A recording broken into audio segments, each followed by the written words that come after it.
मैंने कहा बेटा एक बार भूल करोगे तो जीवन भर भूल करोगे, ये इलेक्ट्रिसिटी है, इलेक्ट्रिसिटी नहीं है। बार बार कहने पर भी जब वो इलेक्ट्रिसिटी बोलता रहा तो मैंने कहा बेटा कल अपनी माँ को लेकर आना।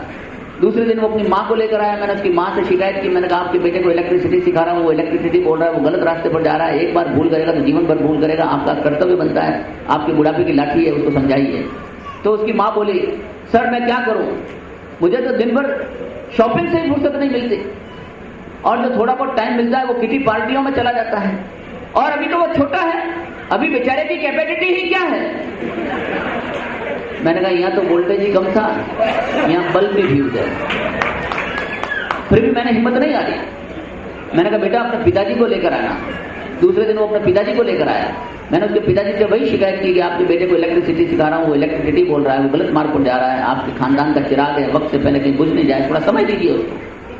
तो उसके पिताजी बोले मैं क्या करूं सर, मुझे तो दिन भर दुकान से ही फुर्सत नहीं मिलती, और शाम को जो थोड़ा बहुत टाइम मिलता है वो शेयर बाजार का सेंसेक्स नापने में चला जाता है। और सर आप तो कमाल कर रहे हो, खामों का इतनी छोटी सी बात की इतनी बड़ी पब्लिसिटी कर रहे हो। मैंने कहा पूरा मेन स्विच ही खराब है। फिर भी मैंने हिम्मत नहीं आ रही। मैंने उस बालक को पूछा, मैंने कहा बेटा घर में और कोई आइटम है क्या? मैंने कहा है ना, मेरे दादाजी हैं। तो मैंने कहा अपने दादाजी को लेकर आना। वो अपने दादाजी को लेकर आया। मैंने उसके दादाजी से वही शिकायत की कि आपके पोते को इलेक्ट्रिसिटी सिखा रहा हूँ, इलेक्ट्रिसिटी बोल रहा है, आपके बहू को कष्ट दिया तो कहने लगी कैपेसिटी क्या है, आपके बेटे ने मुझे डांट दिया कि आप तो पब्लिसिटी कर रहे हो। सर आपके खानदान का ये चिराग वक्त से पहले बुझ जाएगा अगर आपने ध्यान नहीं दिया तो, गलत रास्ते पे चला जाएगा। तो उसके दादाजी बोले आप तो पढ़ाओ, मेरे बेटे को पढ़ाओ, मेरे पोते को पढ़ा लिखा कर होशियार करो, उसकी चिंता मत करो सबकी। इन मूर्खों ने सालों ने यूनिवर्सिटी का मुंह ही नहीं देखा। मैंने कहा पूरा पावर हाउस ही खराब है। अगर आप अपने आप को इसमें कहीं भी पात्र पाते हो तो आज ही अपना रास्ता बदल देना, क्योंकि मैं अच्छी तरह से जानता हूं कि उस माँ बाप को अपने संतान को जन्म देने का कोई अधिकार नहीं है जिसके पास अपनी संतान के लिए समय नहीं है। और 2 पंक्तियों में सारे ग्रंथों का सार कह देना चाहता हूं, मात्र 2 पंक्तियों में। अग्रसेन महाराजा की हम जयंती मना रहे हैं और उन्होंने क्या कहा अपनी तरीके से आपके दिल में, आपके दिलों तक एक बात पहुंचा रहा हूं। अग्रसेन महाराजा की बात आपके दिलों तक युवराज के द्वारा। दिन के उजाले में ऐसा कोई काम मत करना कि रात के अंधेरे में नींद नहीं आए। दिन के उजाले में ऐसा कोई काम मत करना कि रात के अंधेरे में नींद नहीं आए, और रात के अंधेरे में ऐसा कोई काम मत करना कि दिन के उजाले में मुंह छिपाकर फिरना पड़ जाए। हम उनके वंशज हैं और उनके बताए हुए मार्ग पर चलने का संकल्प लेकर आगे बढ़ रहे हैं, लेकिन मैं अपनी वेदना आपके समक्ष रखना चाहता हूँ, अपनी पीड़ा आपके समक्ष रखना चाहता हूँ। घर से रवाना हुआ, बीवी दरवाजे के पास आकर खड़ी हो गई, कहने लगी कि आपको नहीं जाने दूंगी। अरे मैंने कहा भगवान नाराज क्यों हो रही हो, क्यों रूठ रही हो? लेकिन सारे दिन घूमते रहते हो, कभी यहाँ कभी वहां कभी इधर कभी उधर, घर का तो ख्याल ही नहीं करते। अरे मैंने कहा नाराज होने का कारण बताओ। लेकिन आपको मालूम नहीं है घर में बिटिया जवान हो गई, उसके हाथ पीले करने, उसके लिए लड़का ढूंढना है। तो मैंने कहा भाग्यवान कितने लड़के देखे, सबके सब उल्लू के पट्टे, गधे, नालायक, कोई ढंग का लड़का मिले तभी तो बिटिया के हाथ पीले करें। तो सुनते वो मुझसे बोली कि इस भरोसे मेरे पिताजी रहे होते ना तो मैं भी आज तक कुंवारी होती। शादी हुई। शादी के पहले साल, पहली वर्षगांठ पर मैं अपनी पत्नी के साथ बगीचे में गया। मेरे पांव में कांटा लग गया। वो एकदम से झुकी। 4 वर्षगांठ के बारे में बता रहा हूं। वो एकदम से झुकी। अरे गजब हो गया, लाइए मैं कांटा निकाल देती हूँ। उसने मेरा कांटा पांव में से निकाल दिया। दूसरे साल की वर्षगांठ पर मैं अपनी पत्नी के साथ फिर उसी बगीचे में गया। पांव में कांटा लग गया तो कहने लगी जरा देख कर चलिए ना, परिवर्तन देखिए। तीसरी साल मैं फिर गया, फिर पांव में कांटा लग गया तो फिर कहने लगी इधर उधर देख कर चलोगे तो कांटे ही लगेंगे। चौथी साल मैं फिर गया अपनी पत्नी के साथ, पांव में कांटा लग गया तो कहने लगी तुम्हें तो कांटे नहीं भाले लगने चाहिए, तुम इसी के लायक हो। ये स्थितियां होती है, परिवर्तन होते जाते हैं। पहले साल पत्नी बुलाती है सुनो जी, अपने पति को जब बुलाती है तो क्या कहती है? सुनो जी। फिर कहती है ए जी। फिर कहते बहरे हो क्या? चौथे साल कहती है कि मैं आऊं, आप आते हो कि मैं आऊं? और चौथे साल कहती है, 5वें साल कहती है कहां मर गए? तो ये परिवर्तन की बेला है। आओ मित्रों, मैं कवियत्री सम्मेलन का शुभारंभ करने जा रहा हूं और मैं खास तौर से बच्चों से निवेदन करूंगा कि कृपया स्थान ग्रहण लें। मुझे मालूम है इस देश का भविष्य है, पर हमारा वर्तमान खराब हो रहा है बेटा। आइए, मैं माँ शारदा की स्तुति के लिए आवाज़ दे रहा हूँ। डॉक्टर अनीता सोनी जो कि इंदौर से हमारे बीच पधारी हैं, वे कृपया आएँ और माँ शारदा की स्तुति से कार्यक्रम का आगाज करें और एक बार उनके सम्मान में जोरदार तालियां।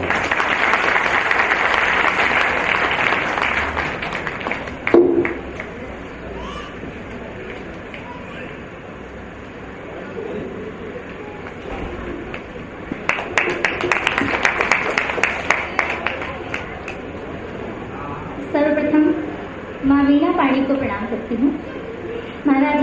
महाराजा राजा अग्रसेन जी को प्रणाम करती हूँ।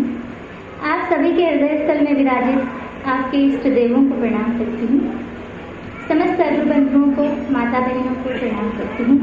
कवियत्री बहनों को सभ्य से जरा इनका स्वागत सत्कार भी करते हैं। आपकी बहन है श्री राम प्रकाश जी मित्तल, कृपया श्री बाटे बिहारी जी अग्रवाल कृपया आगे आ जाएं और पुष्प गुच्छ और उपरना से सुश्री साबिया आसन जो भोपाल से हमारे बीच में पधारी है उनको सम्मानित करें और आप जोरदार तालियों से साबिया जी का स्वागत कीजिए, सम्मान कीजिए।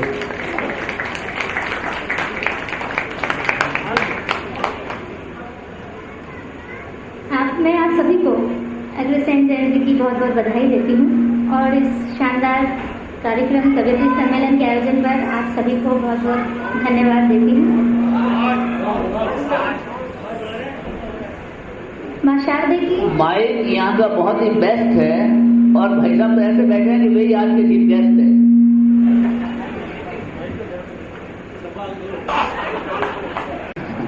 माँ शारदा की वंदना का आदेश हुआ है। एक छोटी सी भक्ति रचना माँ के चरणों में समर्पित करती हूँ। आप सब मानस रूप से इस भक्ति रचना में शामिल हों ताकि आज का कार्यक्रम सफल सिद्ध हो सके। मैं कोशिश करती हूँ। स्वागत है। जय जय हंस वाहिनी शारदे मैया, जय जय वीणा पानी। जय जय हंस वाहिनी शारदे मैया, जय जय वीणा पानी।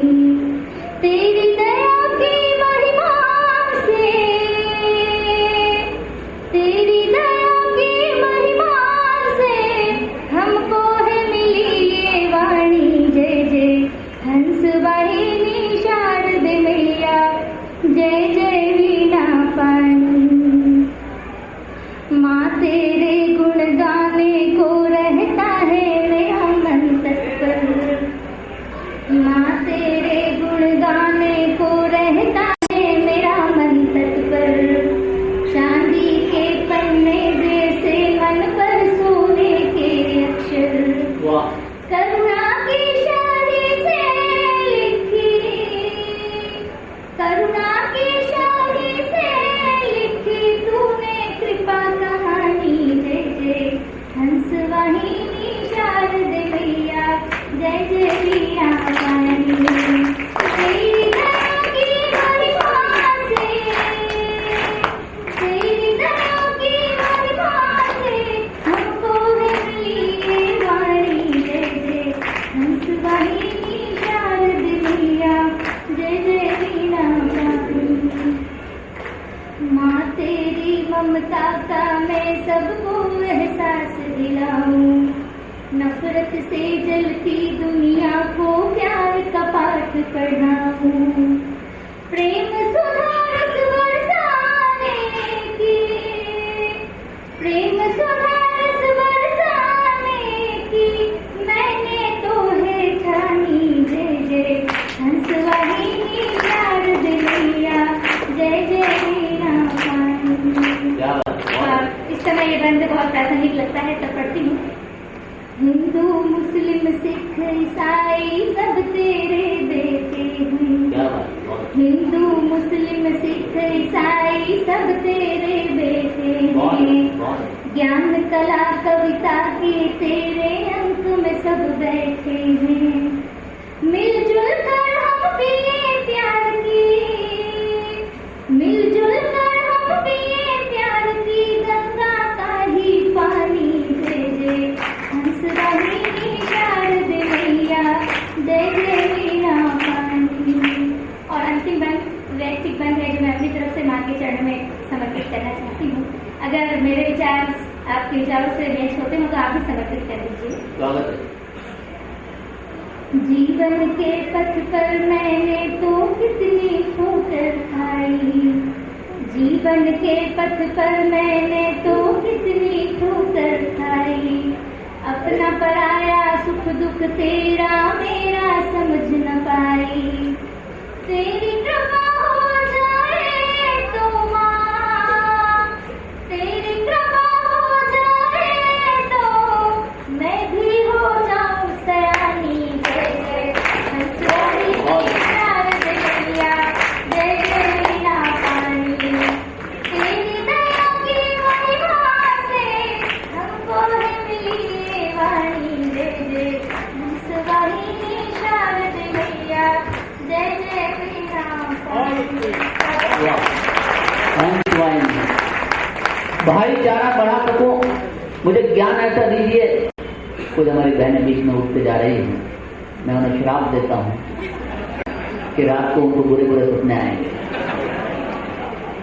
भाईचारा बढ़ा सकूं, मुझे ज्ञान ऐसा दीजिए, मुझे दीपक जला सकूं, मुझे ज्ञान ऐसा दीजिए, हर शब्द में सागर समेटूं, हर पंक्ति में ब्रह्मांड हो।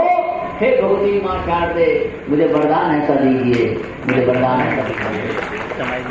मनमोहन जी गुप्ता साहब से मेरी पहली मुलाकात हुई थी ट्रेन में। ये टिड्डी के पीछे पीछे घूम रहे थे, इनकी बस ऊपर की आ गई, ये परेशान हो रहे थे। इन्होंने कहा टिड्डी से कि अरे भाई मुझे नीचे की बर्थ दे दो, मैं ऊपर जाकर नहीं सो पाऊंगा, ऊपर की बर्थ मेरे लिए सुटेबल नहीं है। तो टिड्डी ने इनको ऊपर से नीचे तक देखा, उन्होंने कहा कि जैसे जैसे भी एक बार ऊपर चढ़ जाओ बर्थ खुद नीचे आ जाएगी। ये स्थितियां हैं। माइक अभी मुझे कह रहा है कि ये साबिया कि यार माइक थोड़ा सही नहीं है। तो मैंने कहा यार माइक और वाइफ में बहुत असमानता है। तो क्या असमानता है? तो मैंने इसको बताया कि माइक में और वाइफ में ये असमानता है कि माइक को बंद करने का माइक में एक बटन भी होता है, वाइफ में ये सुविधा उपलब्ध नहीं है। माइक को अपने हिसाब से अपने हाइट के अनुसार ऊंचा नीचा किया जा सकता है, वाइफ में ये सुविधा भी उपलब्ध नहीं है। माइक अगर खराब हो तो पड़ोसी का मांग कर भी लाया जा सकता है, वाइफ में ये सुविधा भी उपलब्ध नहीं है। माइक को एक साथ 4 माइक भी उपयोग किए जा सकते हैं। और सबसे बड़ा अंतर मैं बताना चाह रहा हूं, वो ध्यान से सुनिएगा कि माइक अगर खराब होता है तो बंद हो जाता है और वाइफ शुरू हो जाती है। एक बार जोरदार कवि सम्मेलन के सम्मान। यदि यही वफा का सिलसिला है तो कोई बात नहीं, और ये जख्म अगर तूने दिया है तो कोई बात नहीं। मजाक है, कोई कह दे मुझको मवाली, मगर ये तूने कहा है तो कोई बात नहीं।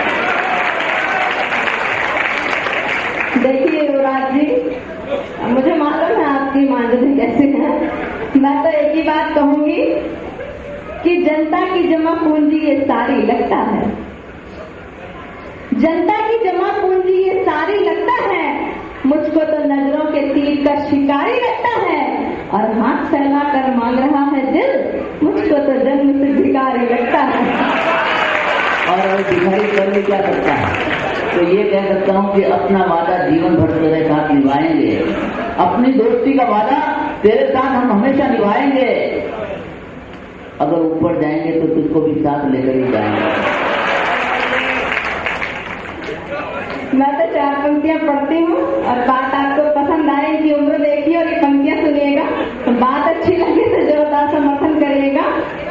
कि जब जवानी कोई मचलती है, जान बुढ़ा की बात जलती है, और बातें करते हैं आशिकी की वो, जिनकी गर्दन नहीं संभलती है।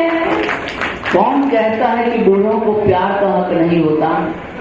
कौन कहता है कि बूढ़ों का दिल धक धक नहीं होता?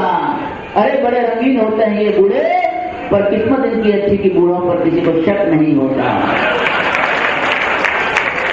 अब आप बताएं मैं काव्य पाठ करूं या इनकी बात का जवाब? जवाब दें।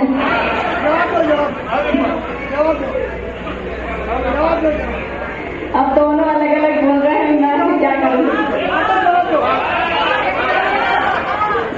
हाँ बहन तुम्हारी तरफ जवाब दो। चलिए मैं महिलाओं की समर्थक हूँ तो मैं महिलाएं चाहती कि मेरी हार ना हो, इसलिए मैं जवाब दे रही हूँ, फिर आपकी आज्ञा का पालन भी करूंगी। बहुत अच्छे शब्दों में मैंने जवाब देने की कोशिश करी है। बात आपकी दिलों तक छूने तो एक बार आशीष दीजिएगा। आपको ये बहुत पसंद आएंगी कि दो दांत ही टूटेंगे ठोकर से गिर गए तो। सुनिएगा युवराज जी कि दो दांत ही टूटेंगे ठोकर से गिर गए तो, टूटेंगे हाथ पांव ही ऊपर से गिर गए तो, और चलिएगा जरा संभल कर, जीवन के रास्तों में उठना बहुत है मुश्किल नजरों से गिर गए तो। एक तुम हो जिसे प्यार भी याद नहीं, और एक हम हैं जिसे और कुछ याद नहीं। जिंदगी और मौत के सिर्फ दो ही तो तराने हैं, एक तुम्हें याद नहीं और एक हमें याद नहीं। और भैया और रखने ध्यान रखना, एक बात याद दिला देता हूँ, और तमाम बहनें अपनी बेटियों तक मेरा ये पैगाम जरूर